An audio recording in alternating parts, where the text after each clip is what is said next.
Меѓународниот ден на исчезнатите лица треба да ја зголеми свесноста на национално ниво.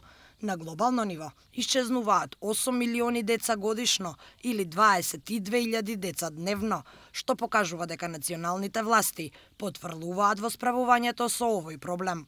До сега има 4 случаеви кои се уште се водат во Министерство за внатрешни работи како деца кои се киднапирани, грабнати и се уште не се вратени во нивните домови.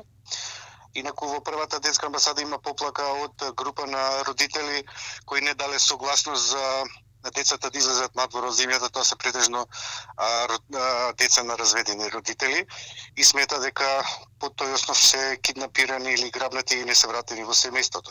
Повторно ќе нагласам, за жал многу земји овој проблем не го сметаат за приоритетен и согласно со тоа немаат баш развиено соодветни механизми и мерки за пронаѓање на исчезнатите деца, кои постојат во сите земји во регионот, вклучувајќи и Република Македонија.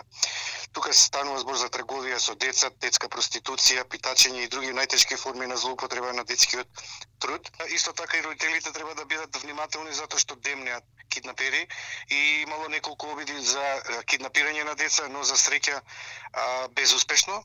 Првата детска амбасада Меѓаши е интензивно вклучена во изнаоѓањето на соодветни политики и инструменти за превенција од овој проблем.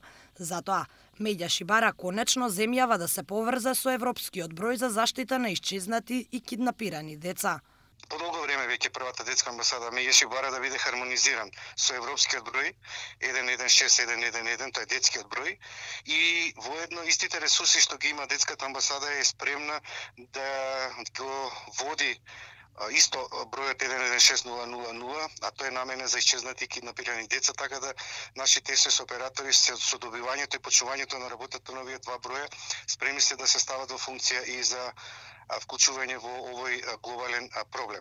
На ваков начин може уште поактивно да се вклучиме во борбата за превенција од киднапирање и исчезнување на децата и да бидеме во функција за преземање на активности се со цел за навремено пронаѓање, враќање на исчезнатите деца. Загрозени од оваа појава се и децата згрижани во социјалните центри.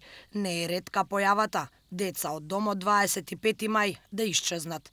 Последниот скандал пак со бремените малолетнички докажа и дека голем број од децата кои излегуваат од домот воопшто и не се пријавуваат како исчезнати од страна на службениците. Она што сметаме дека треба да се направи подитно Министерството за труд и социјална политика да ја стави максимална заштита на децата од евентуална трговија, злоупотреба сексуална и проституција.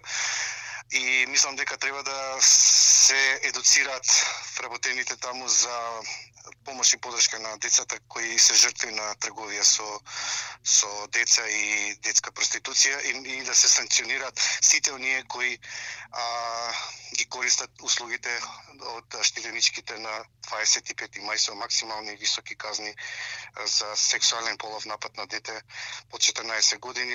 Ние често нагласуваме дека доживотна казна затвор за дете полов напад под 14 години е нашата заложба и мислам дека таа треба да биде испочитувана до максимум. Од МВР добивме статистика за вкупниот број исчезнати лица во земјава за изминатите 7 години. Бројките од година во година варираат, а 2014-та предничи со најмногу исчезнати лица, дури 574. Од нив пронајдени се 554. Од јануари до септември лани исчезнале 325 лица, а пронајдени биле само 203.